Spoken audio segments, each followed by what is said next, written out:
معزز ناظرین، جب ایک انسان اس دنیا سے رخصت ہوتا ہے تو اس کی رخصتی اس کے دوست و احباب کو تڑپا کر رکھ دیتی ہے، اس کے اہل و عیال کو تڑپا کر رکھ دیتی ہے، اس کے بھائی بہن کو تڑپا کر رکھ دیتی ہے، لیکن وہ رخصت ہونے والا ان کی ایک نہیں سنتا،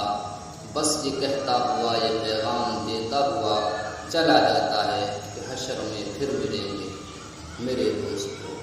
اور اس کی بارات نکلتی ہے، لیکن اس کی بارات کے اندر لوگوں کی نگاہیں اونچی نہیں بلکہ نیچے ہوتی ہیں، لوگوں کے چہروں پر خوشی نہیں بلکہ غم کے آثار نمایاں ہوتے ہیں، لوگوں کے دل غمگین ہوتے ہیں، اور وہ خود سے چل کر نہیں بلکہ اسے 4 لوگ اپنے کاندھوں پر سوار کر کے لے جاتے ہیں۔